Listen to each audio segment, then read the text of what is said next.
Dans cette nouvelle vidéo qui se propose d'être une feuille de route pour sortir de la matrice, eh bien, on va attaquer le volant physique, après avoir passé en revue le volant mental. Alors, petit rappel, qu'est-ce qu'on appelle la matrice? Eh bien, ça fait référence, bien évidemment, au film des sœurs Wachowski du début des années 2000, Matrix.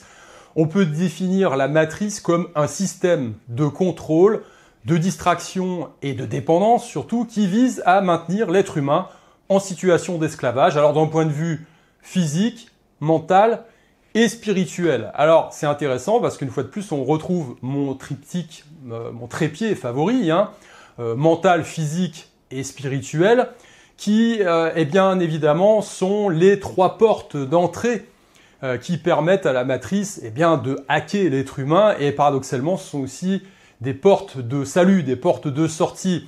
Alors, autre remarque importante en guise de préambule, je me répète peut-être, c'est tout simplement l'interaction de ces trois domaines. Alors, par souci, on va dire, didactique, j'ai séparé, le mental d'un côté, le physique de l'autre, et bien sûr, on verra la partie spirituelle. Mais dans la vision traditionnelle, l'homme traditionnel a une vision holistique du monde, c'est-à-dire que tous les éléments sont interconnectés et interdépendants. Vous avez remarqué quand même qu'on est dans un monde, notre monde moderne actuel, et cela depuis quelques dizaines d'années quand même, voire même centaines d'années, mais c'est relativement récent par rapport à l'échelle de l'histoire de l'humanité, eh bien, a tendance à tout segmenter, on sectorise. Si on prend les arts martiaux comme exemple, on va avoir des techniques de combat qui sont liées exclusivement à l'utilisation des poings. Ensuite, on a le point-pied. On va avoir les styles de projection. On va avoir des styles qui favorisent plus le travail des clés articulaires ou des étranglements, le travail de la lutte au sol. Bref, on a une multitude de styles différents et de façons de faire et de sports de combat différents. On rajoute à ça, bien sûr, des catégories de poids et puis des fédérations sportives, puis on s'en sort plus en fait. Et on a une segmentation, une fragmentation perpétuelle des domaines, des secteurs et du style. Mais si on remonte l'origine des choses, eh bien, tout ça est lié.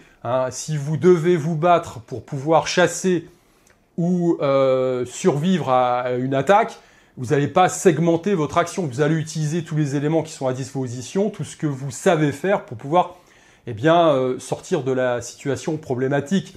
Donc, on n'a pas de fragmentation. Eh bien, si on élargit le discours à l'aspect spirituel, c'est pareil. Dans la vision traditionnelle de l'homme, eh bien, tout est interconnecté, tout fait partie d'un tout global.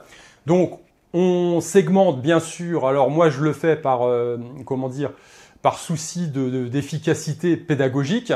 Le monde moderne, lui, le fait pour des raisons, on va dire, pécuniaires, puisque évidemment, c'est beaucoup plus... quand on transforme une génération en abrutis qui ont du mal à réfléchir, quand on simplifie le discours au maximum, il a plus de chances d'être perçu. Et quand on fragmente, eh bien, on a une multitude d'écoles qui vont agréger des gens qui vont plus se reconnaître dans telle ou telle discipline, tel domaine. Et puis, ça fait des parts de marché supplémentaires. Donc, c'est par clientélisme. Voilà, on a bien compris. Donc, vision traditionnelle, vision holistique. Donc, le mental, le physique et le spirituel sont interconnectés, interdépendants. Il n'y a pas de fragmentation. Première partie, eh bien, tout simplement, il faut se déconnecter pour se déconnecter de la matrice d'un point de vue physique. Il faut reconnaître l'arnaque de l'alimentation et du système agroalimentaire moderne. Dans un premier temps, comme on l'a fait exactement pour la partie mentale, eh bien, il va falloir assainir le terrain, tout simplement. C'est-à-dire qu'il faut se déconnecter de la matrice agroalimentaire et de ses arnaques. L'alimentation moderne, c'est une vacherie. Il faut savoir le reconnaître, il faut savoir s'en préserver dans une certaine mesure. Donc pour ça, il faut des connaissances, il faut comprendre comment fonctionne le corps humain, ses besoins, et puis ensuite faire attention à ne pas se laisser happer par une école de pensée. Ceux qui mangent que de la viande, ceux qui vont manger que des fruits, la nouvelle mode qui dit que parce qu'il y a une étude scientifique qui est sortie, il faut pas manger de gras. Tout ça évolue tout le temps. Je me souviens, moi, dans les années 80, 70-80, eh bien, oui, il fallait faire attention avec le gras, donc il fallait supprimer toutes les graisses. Et le problème, c'est que, eh bien, le corps a besoin de gras, les cellules ont besoin de graisse, le cerveau est essentiellement constitué de graisse et d'eau, Donc si vous supprimez tout le gras, c'est comme si vous tiriez une balle dans le pied. Maintenant, il faut distinguer les bonnes graisses des mauvaises graisses, bien sûr. L'huile d'olive, c'est bon. Quand on la fait cuire, c'est peut-être moins bon. Maintenant, vous avez des graisses qui sont industrielles et qui sont par nature et par définition de la merde absolue, parce que elles sont là pas pour vous satisfaire, mais pour satisfaire le plus grand nombre et surtout tirer les coûts vers le bas.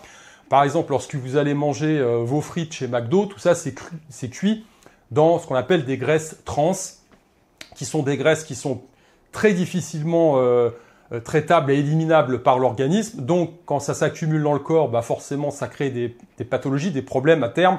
Donc, ce genre de choses, il faut pouvoir les évacuer. De la même façon, le sucre et tout ce qui est sucre raffiné, ça crée une pique de glycémie dans l'organisme qui va être à terme néfaste. Surtout si vous multipliez les expériences, donc tout ce qui est soda, tout ça, voilà. Donc, c'est peut-être enfoncer une porte ouverte. Maintenant, ce qui est important, c'est de comprendre comment fonctionne votre organisme et ensuite de l'adapter également à vos besoins.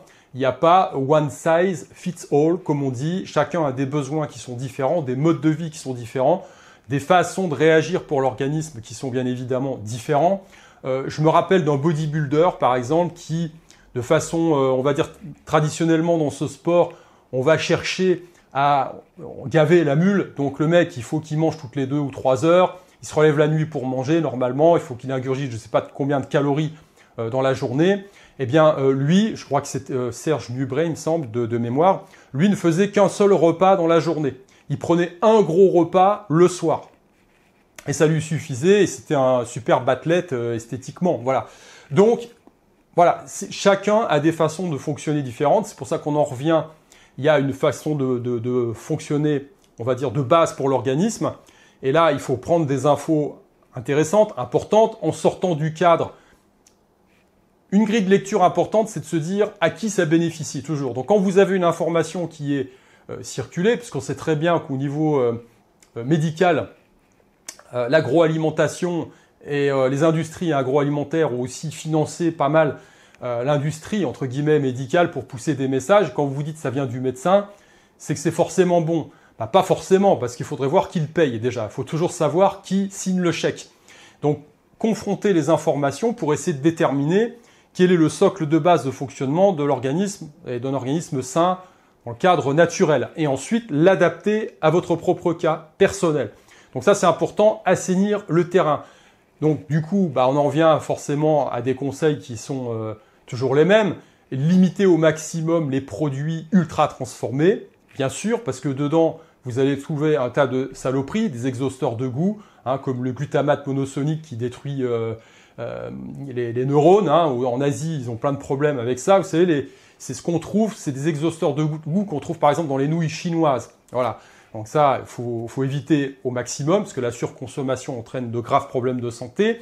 Vous avez les additifs alimentaires que l'on va retrouver partout, bien évidemment, pour pouvoir soit changer la couleur, que ça rende plus appétissant, soit changer le goût, ou masquer le goût, bien évidemment. Donc ça, c'est pareil. Donc ça, c'est ce que vous retrouvez dans des produits ultra transformés. Ensuite, il faut bien comprendre que vous avez des capacités de vous défendre, entre guillemets, contre tout ça. Si c'est pas naturel, faut pas consommer. Voilà. Donc, tout ce qui est viande de synthèse, machin, etc., qu'on veut nous pousser, voilà, c'est pas forcément peut-être une bonne chose. Et donc, l'idée, c'est d'acheter des produits de base et de vous-même, eh bien, dans une certaine mesure, faire votre propre nourriture avec des produits de base le moins transformés possible. Donc, comme ça, on limite les risques. Le risque zéro n'existe pas. De toute façon, on est dans un environnement qui est pollué de toutes parts. Ça va être compliqué quand même de pouvoir passer à travers. Le truc, c'est que quand vous ingurgitez du poison, si vous mettez une dose énorme tout de suite et que vous la renouvelez régulièrement, vous avez plus de risques d'avoir de gros problèmes que si vous avez une petite dose de poison de temps en temps. Hein. Donc c'est ça le principe. Donc, produits ultra transformés, comprendre les pollutions qui, on va dire, nous entourent de tous côtés. Vous avez des applications, par exemple, qui vous permettent de déterminer, en scannant le produit, ce qu'il y a dedans, s'il y a des choses qui sont potentiellement néfastes et reconnues pour votre santé. Voilà, donc on a cette possibilité-là de limiter l'action néfaste eh bien, de l'industrie agroalimentaire qui, comme son nom l'indique, est une industrie. Elle n'est pas forcément là pour votre bien, elle est là pour faire des profits. Voilà. Et dans ce cadre-là, bien évidemment, il faut comprendre que la matrice vous voit comme un produit. Donc si vous êtes perpétuellement, on va dire, dans un terrain inflammatoire qui est entretenu par l'alimentation, les pollutions, le stress, etc., vous allez forcément développer des maladies. Hein, parce que, par exemple, un cancer, c'est une inflammation. Les maladies auto-immunes, c'est une inflammation. Alors, il y a cette inflammation, elle est due aux pollutions. Voilà. Très clairement, elle est due aux pollutions. Il faut assainir le terrain. Le terrain, c'est évidemment votre organisme qui va subir toutes ces agressions extérieures qui sont liées aux pollutions. Alors attention, puisque quand on a déterminé dans la partie mentale que on avait également des pollutions. Hein. On a des pollutions, puisque c'est de l'information. Il y a ce que vous ingurgitez en mangeant, mais ce que vous ingurgitez aussi en regardant visuellement et d'un point de vue auditif. Et tout ça, quand vous êtes dans un environnement où vous n'êtes pas aligné avec l'environnement, eh bien, vous allez développer du stress, vous allez développer un terrain inflammatoire. Donc la matrice elle vous veut inflammé, elle vous veut infertile. Hein, on voit bien le taux de testostérone qui chute et puis les taux de natalité. Donc il y a quand même une corrélation. Hein. Et puis elle vous veut sous stress permanent parce que bien évidemment, quand on a des traumatismes à traiter, eh bien ce stress engendre également un terrain inflammatoire dans le corps et potentiellement des pathologies. Ensuite, par rapport aux pollutions, il y a un ouvrage que je peux vous conseiller qui est à mon sens très intéressant, c'est l'ouvrage de Corinne Lalo sur les perturbateurs endocriniens. Alors, puisqu'on parle de pollution au niveau de l'alimentation, ça c'est un dossier majeur parce que les perturbateurs endocriniens, bisphénol A et autres résidus de pesticides, tout ça c'est lié à, on va dire, l'industrie pétrochimique. Ce sont des résidus, donc évidemment, bien sûr, on baigne dans ça tout le temps, toute la journée. Les meubles qui vous entourent sont faits avec de la colle qui vont, on va dire, polluer l'environnement et qui vont, par perméabilité, intégrer votre organisme. Donc vous voyez que à partir du moment où on baigne dans un bain pollué, si on en rajoute soi-même par notre consommation volontaire, bah autant se mettre une balle tout de suite. Hein. Voilà. Donc, ce qui est intéressant, j'en reviens à cet ouvrage, on a une conception, par exemple, de l'empoisonnement qui date d'il y a plusieurs siècles, qui dit que, évidemment, c'est la dose répétée qui va générer le problème au sein de l'organisme.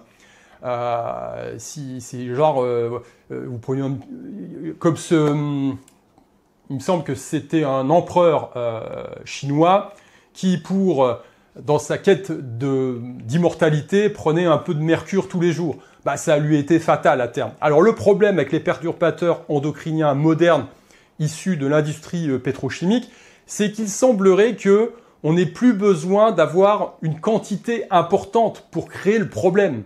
Une petite exposition aux perturbateurs engendre tout de suite des conséquences néfastes et hyper importantes sur l'organisme. D'où, bien évidemment, l'impérieuse nécessité de soi-même limiter, donc identifier les problèmes et les polluants potentiels et limiter au maximum tout ça, d'une part, et ensuite de faire régulièrement une détox de l'organisme. Hein, de la même façon que vous allez faire une détox par rapport à la télé en coupant tout ça, il faut aussi également, par rapport à l'alimentation, faire une détox pour régénérer l'organisme. Donc là, on est dans le deuxième point qui concerne, c'est la détox, mais il faut aussi comprendre et se couper de la matrice médicale.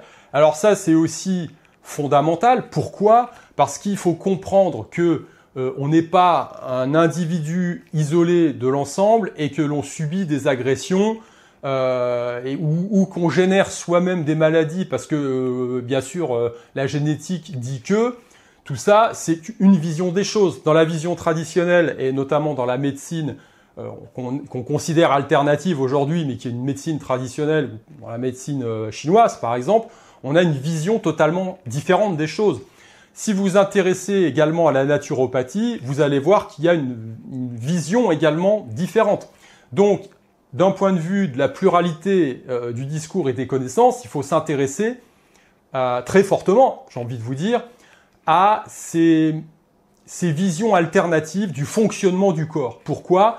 Parce que, eh bien, on va parler essentiellement, plutôt que d'agression extérieure, on va parler de terrain. Si vous n'êtes pas suffisamment renforcé vous-même, puisqu'on baigne dans un environnement, même si on évacue l'aspect pollution moderne, on baigne dans un environnement où on est en agression permanente par des petites choses ou des plus grosses choses. Mais d'une certaine façon, c'est pas négatif en soi parce que ça permet de se développer et de croître. Là où ça devient négatif, c'est que quand on subit une dose trop importante comment dire, une opposition trop importante, soit physique ou en termes de stress, et qu'on puisse pas surmonter, entre guillemets, l'épreuve pour grandir. Et là, ça devient un problème. Déjà, d'une part, et d'autre part, quand on subit des effets délétères de l'environnement au quotidien sans s'en apercevoir, et donc on n'a pas la possibilité d'identifier d'où vient le problème, on n'identifie pas, on identifie juste un mal-être ou on va dire un symptôme qu'on va couvrir et masquer avec la médecine chimique moderne et on résout absolument rien.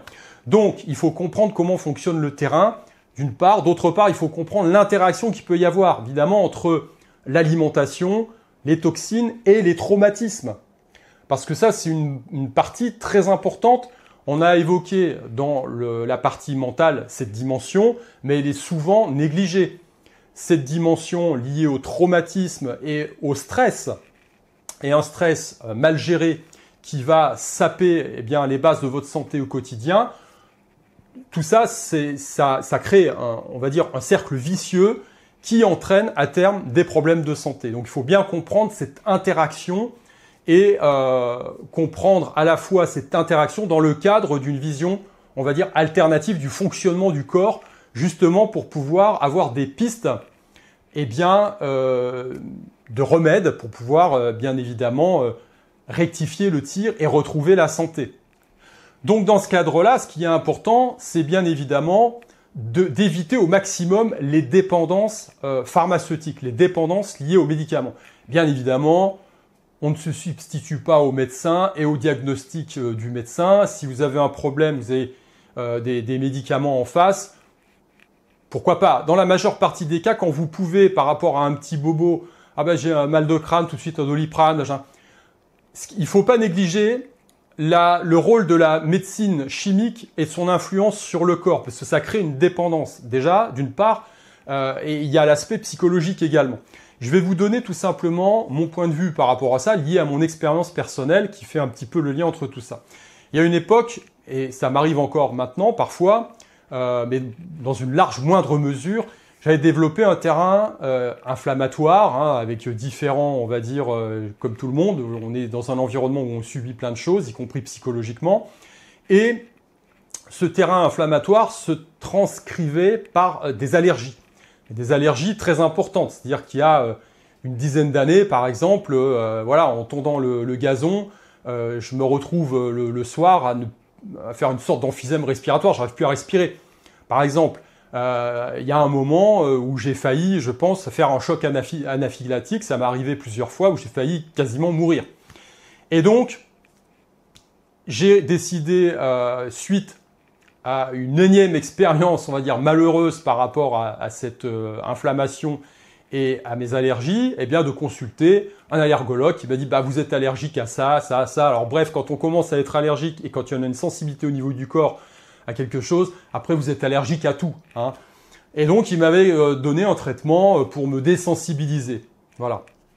En parallèle, à l'époque, j'avais commencé bien évidemment à me renseigner sur tout ce qui est alternatif au traitement qui est proposé, puisqu'en termes d'allergie, il n'y a pas grand-chose. On vous expose à l'allergène et ensuite on va faire en sorte que le corps reconnaisse cet allergène et se défende contre ça. Ça prend des années, ça marche plus ou moins bien, enfin bref. On masque aussi un petit peu le symptôme, parce qu'il y a les antihistaminiques, etc. Donc du coup, je m'étais renseigné, et à l'époque, j'étais tombé sur un ouvrage en anglais, je crois qu'il n'est pas traduit en français, sur l'asthme et les allergies. Voilà. Je vous donnerai la référence, je la retrouverai, et je vous mets ça sur la vidéo en surimpression. Et donc, ça passait tout simplement par une modification totale de l'alimentation, avec une explication logique liée à l'alimentation transformée, notamment avec le gluten, qui va créer après une forme de perméabilité intestinale, etc., etc. J'ai déjà expliqué plusieurs fois ça. Et tout simplement, j'ai commencé à suivre le traitement et au bout de 3 jours, je l'ai mis à la poubelle parce que je me suis retrouvé avec les lèvres et la langue qui commençaient à gonfler. Et je me suis dit, bon, on va me retrouver cané dans le coin là. Donc j'ai pris tout ça, je l'ai jeté et j'ai modifié mon alimentation. Après, j'ai plus eu de problème. Voilà, tout simplement. Donc il y a une modification du terrain. Vraisemblablement, j'ai une fragilité à ce niveau-là qu'il a fallu que je renforce. Et en modifiant mon mode de vie, bon, j'en ai aussi supprimé quelques éléments stressants, hein, on va dire, eh bien, ça s'est notablement amélioré. Voilà, notablement amélioré. Là où je veux parler de dépendance aussi liée aux médicaments, c'est que, bien évidemment, lorsque j'avais fait ces tests, l'allergologue m'avait donné une petite bombe à aérosol, comme pour les asthmatiques, que je devrais utiliser en cas de problème si j'avais une crise. Et donc, je n'ai jamais utilisé cette bombe. Alors, j'ai fait des rechutes progressives, parfois. Quand je partais en week-end, je prenais la bombe en backup avec moi, en me disant, s'il m'arrive un truc, j'ai quand même toujours cette possibilité. Parfois, où j'avais un petit peu de mal à respirer, j'étais à 2 doigts de m'en servir, mais je ne l'ai pas fait. Et à un moment donné, je suis parti très loin. Quand je partais en week-end, j'ai laissé ce fameux support psychologique à la maison, en me disant, on verra bien. Et donc, l'idée, c'est de limiter au maximum toute dépendance psychologique, et y compris, on va dire, médicamenteuse, chimique. Alors, c'est valable aussi pour l'alimentation. Quand vous êtes dépendant du sucre, voilà, il faut s'affranchir de ça. Quelqu'un qui veut aller dans le sens de la liberté, d'une libération, il doit bien identifier les éléments qui le mettent sous dépendance, et encore plus sous soumission. Donc, s'affranchir de ça. Alors, dans le cadre de la détox, je vous conseille également le livre de Robert Morse, je crois, qui est naturopathe, qui va vous donner des pistes intéressantes sur le fonctionnement de l'organisme dans cette logique naturopathe et qui va vous donner des pistes, évidemment, pour assainir le terrain, parce que c'est de ça dont il s'agit essentiellement.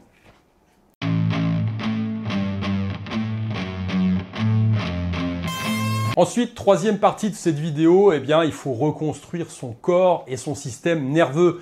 Et les deux sont interconnectés. Et comment on fait ça? Par l'intermédiaire du mouvement. Il faut apprendre à bouger, il faut bouger. Alors, dans cette optique-là, pratiquer une activité physique, ça va vous permettre évidemment d'assainir le mental et d'évacuer également les toxines au niveau du corps et de réguler bien évidemment votre système nerveux aussi, parce que c'est de ça dont il s'agit. Il faut comprendre que le mouvement, l'équilibre nerveux, quand on est mis sous stress perpétuellement, ça donne rien de bon, et que l'activité physique permet tout ça. Ensuite, ça permet bien évidemment de renforcer le corps de différentes façons. Alors on peut commencer par la marche, bien sûr, et puis aller vers des choses, on va dire, un peu plus physiques, parce que vous avez besoin à un moment donné, et notamment lorsque l'on prend de l'âge, avec la perte musculaire, de renforcer le corps, les articulations, pour éviter tout ce qui est douleur. Alors, il n'y a pas 50 trucs à faire. On reste dans une logique d'utilisation du corps dans plusieurs plans de l'espace. Vous avez le squat, on va travailler la partie basse du corps. Vous avez les répulsions de bras, vous avez les tractions de bras, donc on travaille les muscles agonistes, antagonistes, et vous avez la sangle abdominale qu'il s'agit de renforcer. Voilà, tout ça sur fond de travail cardiovasculaire. Alors bien évidemment, je suis quand même un petit peu un spécialiste dans le domaine, je vais vous conseiller mes ouvrages. Dans l'encyclopédie des mouvements de musculation avec poids de corps, que j'ai sorti il y a 2009 je crois, on a différentes catégories. Ces catégories, elles sont détaillées, et vous avez une pléthore d'exercices et de variantes sur la base de ces catégories. Parce que, évidemment, on a peut-être toujours marre de faire les pompes de la même façon ou de faire des squats de la même façon. Et puis, on a bien sûr, on va dire, des mouvements de base qui sont réservés à des gens qui se remettent en forme, ou vous-même, si vous êtes blessé. C'est important parfois de revenir à des niveaux bien inférieurs de force, donc des niveaux de difficulté bien inférieurs pour pouvoir retrouver votre meilleur niveau. Et puis, si vous voulez progresser et que vous voulez aller vers des capacités physiques, on va dire, qui sortent un peu plus de la norme, vous avez également la possibilité de le faire. Donc dans l'encyclopédie Mouvement de musculation avec poids de corps, eh bien, on a une utilisation très minimaliste. On a des accessoires, mais avec ou sans, on n'a pas forcément besoin, on n'utilise que son corps et puis les connaissances pour pouvoir évidemment se faire des programmes de renforcement musculaire qui vont coupler également le cardio. Alors il y a aussi des parties musculation au poids de corps dans puissance brute. Vous avez effectivement l'entraînement d'un détenu qui est aussi une autre forme de programme d'entraînement que j'avais produit lorsque j'avais ma maison d'édition, donc qui est très bien. Voilà, il y a tout un tas de façons de faire pour vous remettre le corps en mouvement, pour créer un cercle vertueux qui va permettre à la fois de détoxifier le corps, d'assainir et de réguler le système nerveux et d'augmenter vos capacités à la fois musculaires et cardiovasculaires, parce que ça c'est super important. Et ça permet d'être plus à même d'affronter, on va dire, les vicissitudes de la vie, voire d'entretenir sa vitalité jusqu'à un âge très avancé. Et puis de mettre tout ça au service, eh bien, tout simplement d'une vie meilleure, d'ambition personnelle. Enfin, voilà, on est dans un système d'excellence. Mais il faut comprendre, à la base, on est sur quelque chose qui est un socle pour assainir le terrain et préserver sa santé. Ça, c'est déjà bien évidemment le premier step, la première pierre de ce socle pour construire notre édifice de vie, à mon sens. Donc il faut se rappeler que le corps, le mental et puis l'aspect spirituel de la vie, tout ça c'est en interconnexion et ça crée un cercle vertueux qu'il s'agit bien évidemment d'entretenir. Donc dans la troisième et dernière vidéo consacrée, enfin non, ça fera 4 vidéos, mais c'est le troisième volet consacré au spirituel, on détaillera cette partie-là. Voilà, en attendant, portez-vous bien et bon entraînement.